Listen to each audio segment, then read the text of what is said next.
Et s'il y a une tendance en 2025 que je pourrais te nommer dès le départ, c'est que clairement, il y a pas de recette magique. Il y a pas de bouton, hein? Les fameux boutons, là, «That was easy», je ne sais pas si vous avez ça en Europe. Au Québec, on a ça, le fameux bouton rouge de bureau en gros, là, hein?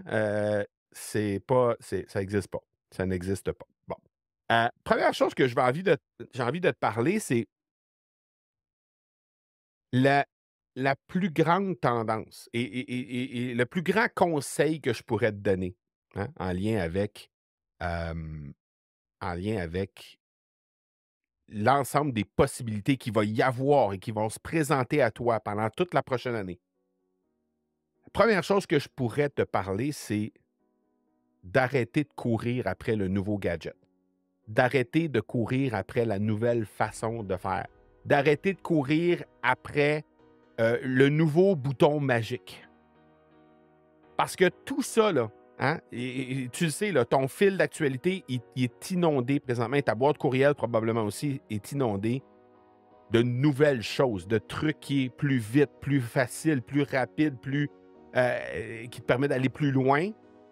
Et dans les faits, tout ça va absolument rien changer si tu ne portes pas une attention particulière à une seule chose avant tout ça.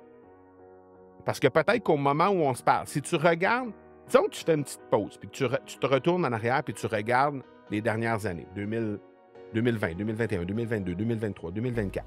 Regarde toutes les choses que tu pourrais avoir tentées et les nouvelles plateformes, outils, façons de faire qui se sont présentées à toi pendant ces 2, 3, 4 dernières années-là. Peut-être que tu as essayé Snapchat.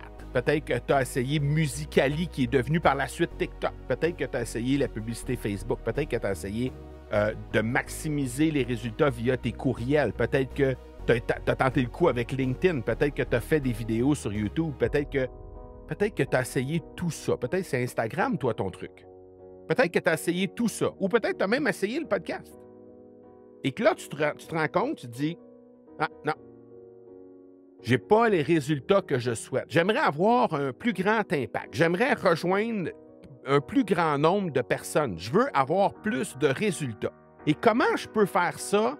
Bien, je vais changer d'outil, je vais changer de plateforme, je vais changer de façon de faire, je vais utiliser l'intelligence artificielle, je vais aller chercher tel outil qui va me permettre de publier plus facilement ou en plus grand nombre. À quel moment est-ce que tu vas réaliser que le dénominateur commun de tout ce qui s'est passé dans les 3, 4, 5 dernières années, c'est pas la plateforme différente que tu as utilisée. C'est pas comment quel équipement tu as utilisé. C'est pas la technique que tu as mis de l'avant. C'est pas l'outil que tu as utilisé. C'est pas le rendu esthétique ou sonore du truc. C'est pas le nouvel équipement que tu as acheté, la nouvelle caméra 4K ou le nouveau micro dernier cri. C'est pas ça. Le dénominateur commun de tout ce que tu as mis en place dans les dernières années et qui ne fonctionne pas, c'est toi.